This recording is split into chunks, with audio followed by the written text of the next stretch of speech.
Let's get through this quick so that I can go to bed early, so I can wake up early, because tomorrow is it's an ordeal.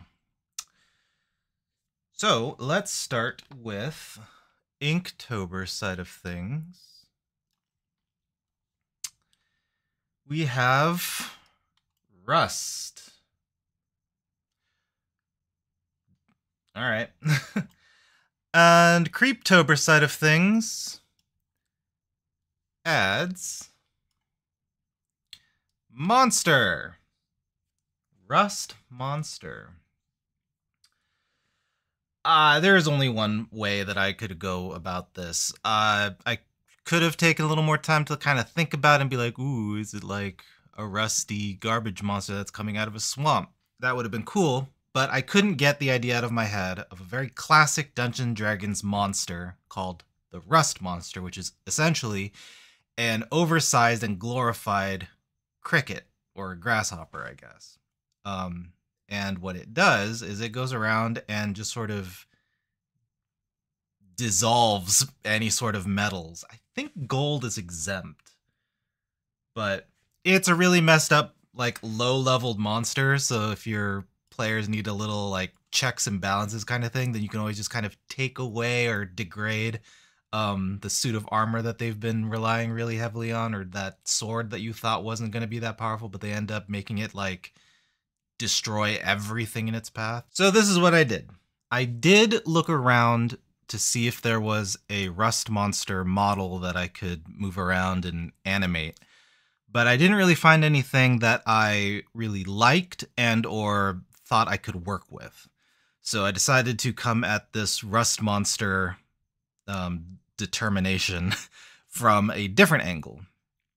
So the theme that I sort of set my mind upon was, this is a different point in the night for their sleepover, and they decide to sort of not just play a quick, there are no quick Dungeons & Dragons games, but a quick little scenario and then recreate it based on what happened on the pencil and paper.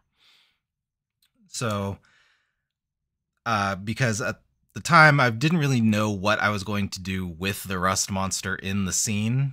I didn't even know how to make it, really, because I know that its antennae are very iconic in the sense that they're large and fluffy, feathery, and I didn't really know how to achieve that look or effect except through particle simulation, and those generally haven't been very kind to my graphics cards in the past.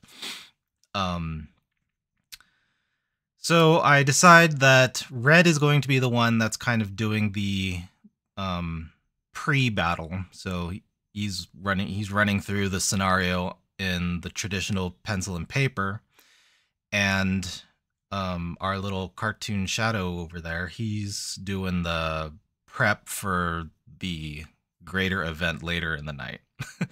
And it doesn't look like what's happening in the pencil and paper is going very well.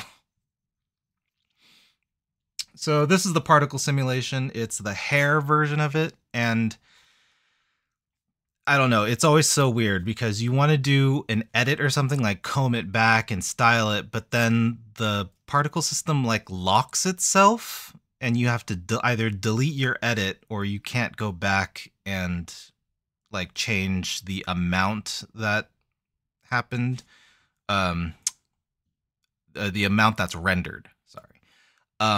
The way that I sort of decided, well, I want more there so it's a little more fluffy and filled out, is I went into children instead and then went into the interpolated one, I believe. So we add in some swords and a shield for more of that context of, oh, okay, so we're doing phase 1 and then there's probably going to be like a live action phase 2 later. And this is the result.